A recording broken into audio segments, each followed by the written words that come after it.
Some moments in history are more than events, they're wounds that never fully heal. The sudden, violent death of a public figure is a gunshot that echoes through generations. We remember the shock, the confusion, the loss. These are not just deaths, they are national traumas that violently alter history. The world changes in that instant, and the future we expected vanishes. Why do these stories grip us so tightly? Because they're mysteries wrapped in politics and power. The official stories, lone, disturbed individuals often feel too simple for such seismic events. So we search for hidden clues, for motives that make more sense than random madness. This search is about restoring order to a world thrown into chaos. Was there a second gunman? Was evidence hidden? Who truly benefited? These questions challenge our trust in institutions. They force us to confront uncomfortable truths about power and history. The search for answers becomes a quest for justice and understanding. Conspiracy theories, true or not, reflect a powerful feeling that something is deeply wrong, and that the full story remains untold. When a leader representing hope is struck down, it feels like a personal attack on our own aspirations. November 22, 1963, President John F. Kennedy is assassinated in Dallas. The Warren Commission concluded Lee Harvey Oswald acted alone, firing 3 shots from the Texas School Book Depository, but for millions this explanation only raised more questions. The magic bullet theory, 1 bullet causing 7 wounds, seemed implausible to many. Eyewitnesses reported shots from the grassy knoll suggesting a second shooter.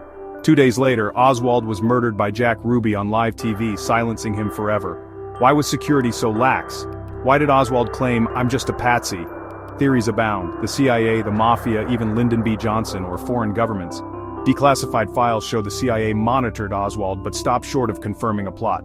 Missing evidence like Kennedy's brain fuels suspicion. The official story feels incomplete and the mystery endures. The Kennedy assassination remains a symbol of lost innocence and unresolved questions. Each new revelation only deepens the sense that the truth is still out of reach. The case is a touchstone for American skepticism about power. It's a story that refuses to fade. April 4, 1968, Dr. Martin Luther King Jr. is shot on the balcony of the Lorraine Motel. Authorities blamed James Earl Ray, a small-time criminal who confessed, then recanted, claiming he was set up. The King family never believed the official story.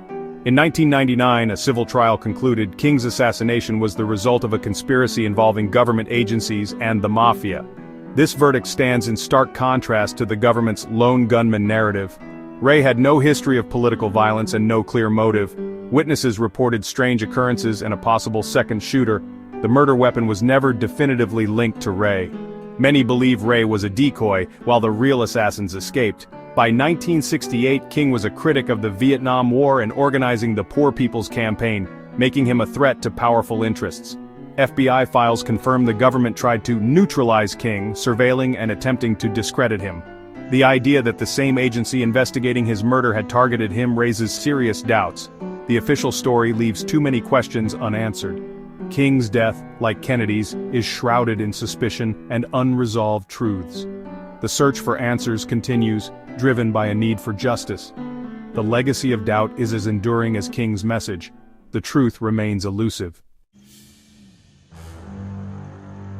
Just 2 months after King's death, Robert F. Kennedy is shot in Los Angeles after winning the California primary.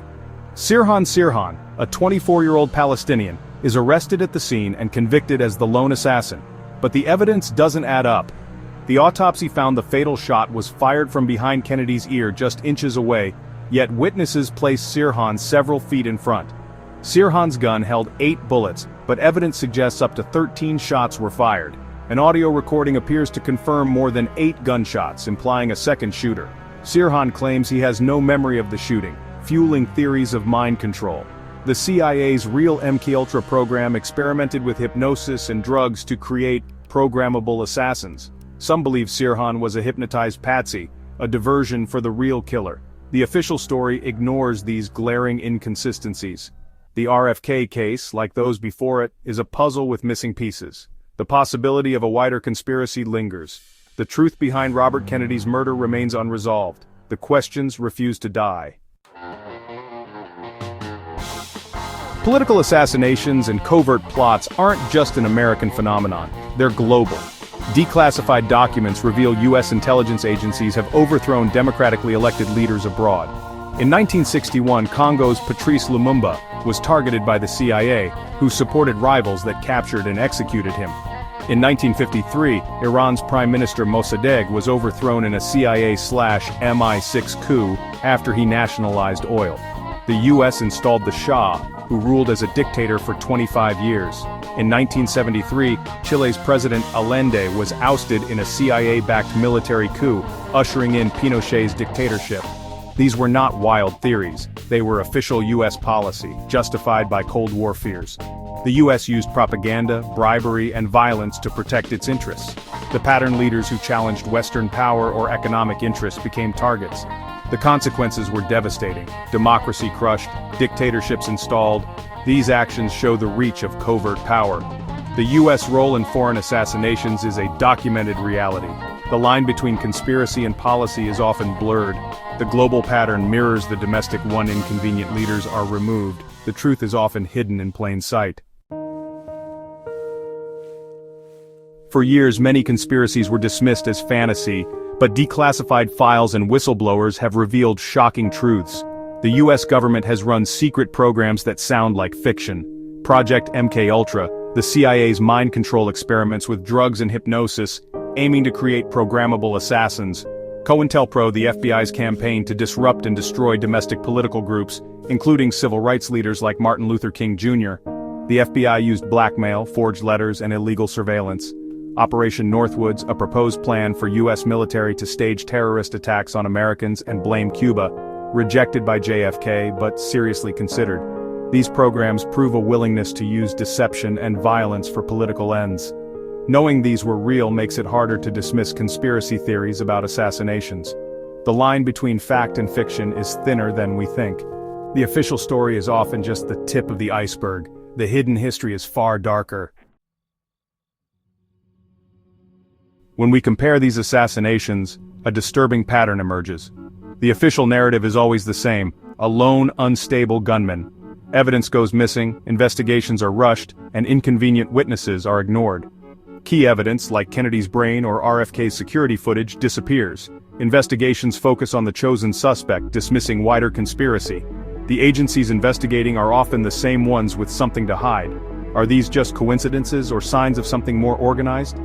Declassified files prove conspiracies exist. The real question, are these tragedies part of that hidden history? The pattern is too consistent to ignore. The truth remains just beneath the surface. The search for answers continues.